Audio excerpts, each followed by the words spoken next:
PM this evening, and likewise any information to make copies of Embargo as well as the quotes. Okay, we'll go over here, and then anyone wants to. Chris McKenna's going to lead us up on this. Just on Matip, will you make the final decision whether to take the risk to play him or not, or would that come from above at the club? That's a good and a bad thing in my job, eh? At the end, nobody makes decisions for you. Oh yes, I will. The owners have said it's fine. You can imagine we are in a lot of talks. We did transfers quicker than this, and that's how it is. We are, yeah. It's already a long term, but now it's getting really intense from our side. So we try everything, but at the end, I have to make the decision. That's how it is. What's your gut feeling on it at the moment? Is it not clear what my feeling is? What do you think will shape your thinking over the next 24 hours? What will?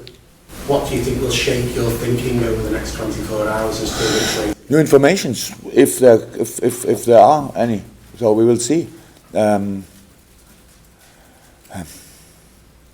How I said, it's not about blaming anybody, but you can imagine that it's not too easy to get in contact with. So the decisive people, if you want, at the end, is the president of the Cameroon Football Association, of course, and on the other side then Mr. Infantini, so from FIFA. So, and my dream, because what we need is a letter. Even when it's clear he is retired, but what we need is a letter from official side from Cameroon. We say, okay, players released and he can play for Liverpool, because we would have let him go. Sadio Mane plays for Senegal. It's not that we say Africa Cup doesn't fit our plans or whatever. We would have let him go. But again, you would say, my understanding, it's a free world, and if you don't want to play, there are different reasons for it. If you don't want to play for a national team, it should be possible. We all can make decisions. Whole countries can leave the EU. So and nobody can say no, you can't. Yes, obviously you can. So but it's playing for the national team. Then it should always, in my opinion, it's the biggest thing for a player. It's a wonderful, positive thing for playing for the national team, and if you want it. But if you don't want, because of different reasons, and especially in this situation, even if he would have said, so I play for Cameroon, then he would have been injured until 5 days ago. Now he's in training, and because we play now Plymouth, not highest intense probably for a centre half all the time, 90 minutes, challenge, or whatever. That would make sense. But playing, for example, for Cameroon tomorrow, and they play on Wednesday, I think, tomorrow in a tournament game, he would not. That would have been really difficult, and all that stuff. So that makes it all really difficult to understand. Tony? Yeah, can just go on from Paul's question.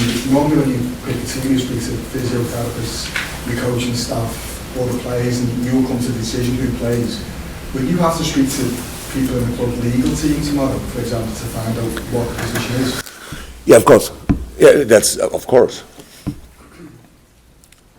And look, there are different things. Of course, I have to ask, but any decision I have to make. So I think I could line him up, and don't think that the referee would say no, stop, you cannot, and we'll go on the pitch or whatever.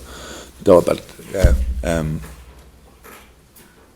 I will do it when it's okay from our point of view then. Or if somebody tells us until then, well, it's still possible, of course, tells us until then, yeah, come on, now. You'll have to take legal advice from the Yeah, we are, how I said, in a lot of talks since a few days and weeks, and yeah, of course I need advice. I'm not a lawyer, so how can I? Gideon, Chris.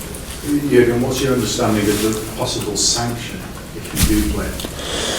That's the next thing. You don't know. Huh? Usually, most of the time, live too, you know when you do this, then you got this. Then you have to go. Yeah, I don't know. No, it's not clear. It's not 100% clear what happens then. Was the decision not to put him in against United because of possible points reduction, or a different decision to make between games? Look, we try everything to win football games, and if you then before the game, yeah, if you do this can happen. I knew it by myself. In my understanding, it could happen. And they say, okay, this game, hey, played, no, and now next game, then this put out of the tournament or whatever. So, yeah, at the end we have to decide about the risk. But it was only 3-4 days. So when he was in training, and it would have been rather more on the bench than in the lineup and all that stuff. So that's a different thing. But now he's ready for us to play, and yeah, of course that makes it difficult. Pardon? When Joel told Cameroon 15 months ago he didn't want to play, do you know if he did put that in writing? Because according to FIFA's rules. Look, that's the thing. That's not too important, actually. I think so. We were not involved in this process, of course, because it was before he was our player. And again, that's with rules like it is now. One side can say, yeah, we need a letter. So nobody told the player when you retire, so you sit together with your national coach and tell him, I don't want to play. If the coach says then, okay, accept, but I need a letter. So then you could say, yeah, okay. Maybe the former club, the former club had to say, hey, don't forget, you have to write a letter there. When he came here, for us, it was clear he doesn't want to play for Cameroon. So then, if you want to criticize, did you ask? Can we see the letter? Yeah. So that's the thing. So it's all about when do you say that he was not picked more than a year? Why you should think about, if somebody picks me, I have to say it. I should stop my international career. So if Germany asks me in 5 years or 6 years if I want to be German manager, I say no. I have to say it now, because when they pick me, I cannot say anymore, sorry, no time, something else to do. So that's a little bit like this. Again, it's human sense. I know, maybe not in all parts of life, human sense makes the biggest sense, but that's how I understand it. So it's not about blaming, it's only about how was the situation, what is really doing it. And if it's at the end, one said, yeah, that's the rules. If in this case, if it is like this, for the future of all national players, there need to be real rules, no commentaries, no things like this. Who spoke about how to retire from a national team before now? Who spoke about it? Was there someone in front of the season, before the season, said, and if you want to retire, don't forget, you have to write a letter. That's not how it works. So it's always an opportunity. You always say, okay, it should be good, and if you don't want, yeah, there are other players. They play there. They have a squad. They got a point. They have their chance. Everything. It's like football is. I cannot play. If a player doesn't want to come to me, what can I say? Yeah, now he cannot play for his former club. So that's how it is. And again, maybe I already said too much. It's only about to tell. It's not always that simple. That's how it is. Obviously, we need to get in contact with the right people, and we really want to have a good relation to all these things. But for the future, it needs to be solved. In this moment, I think mostly it's Cameroon players with this problem. It's at West Brom and a few different clubs. So obviously something went wrong in the past, but we cannot be responsible for the things that went wrong in the past. And we are not the club who says we don't want to have the Africa Cup of Nations. I like this tournament. How is that? Sadio is there. Ask Man United if they were happy that Sadio plays the Africa Cup. So, or all the other teams we play from now on. We are not. We could use him. We could need him, but he's there. And another player made a decision. He wants to stay in the club. He was injured. He didn't play for the country. Bam, bam, bam. And now we have the situation. Questions, Dave, and then Paul. Just on the FA Cup, I know you're aware of the history of it and the importance of it to fans and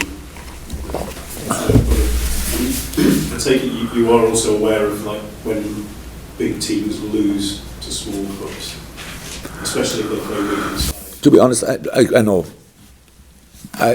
Usually I don't speak about things I did in the past, but have a look on my cup record in the last few years. We were in thought 500 finals or something like this, so it was not one situation when you thought, oh, which team did he pick? He doesn't want to play the cup. So if anybody thinks out there, I don't respect the cup, you cannot imagine how little I'm interested in this opinion, even if he's a supporter or not.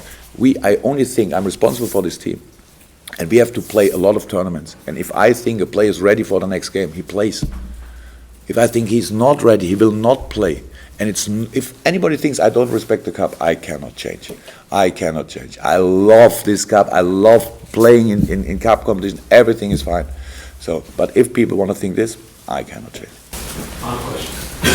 Yeah, you can bear with me on this, but the FA are saying that they might introduce bans retrospectively for players who are found guilty of diving in a match.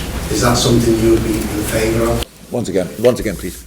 So if a player dives in a match to try and win a penalty and nothing is done at the time, but then they review it and then ban the player for cheating, is that something you would be in favour of? How many divers did we have in the last season? Maybe it's because of the number of diving or what? How many? Was a lot of diving situations in the last year or what? It's not massively amount, but it's something that happens in Scotland. In Scotland? Yeah, then. Sorry. Maybe it's because of the wind. Huh? So, actually, I think a lot of things we could think about in football. If we could think about rules, we could think about, in my opinion, tactical fouls. A tactical foul, a holding in midfield, not because of Herrera now, no. In general, holding as tactical foul to interrupt offensive action should, for me, be immediately a yellow card, only because it's lazy. If you can try to run, get it. If not, that's for me tactical fouls in midfield to interrupt the situation. Not hard. Tactical fouls are not hard. They disturb the fluency of the game, and for me, it's always yellow. Nobody does it. Nobody sees it like this. So, and I really think the diving is not a real. I cannot imagine when I saw the last real diver. But if they want to do it, I have no problem with it. But actually, I think we could think about a few more things. From this, is it? Can the FA decide things what the FIFA does like? Because in Germany, is it the fact decision? It makes it sense? We say for example, if you do it in game and the ref didn't see it, you cannot change it. What? You cannot change it afterwards. So if the ref gives you a yellow card, but everybody thought it was a red card, then you cannot get afterwards banned, right? Is this the same in England? Yeah, that's right. So, but if the ref didn't see the diver, now that's different, and then they can see with the camera they saw it's a diving, then they ban him afterwards. Yeah, that's what we're talking about. Well, that's an interesting interpretation of the rule. So only because then we can start thinking about everything. If we could do things in retrospective, with all, fine, but only diving, I don't think that makes then too much sense. But yeah, how I said, it's not in this moment especially, it's not my biggest problem. Thank you. Thank you, everyone. Thanks for your time.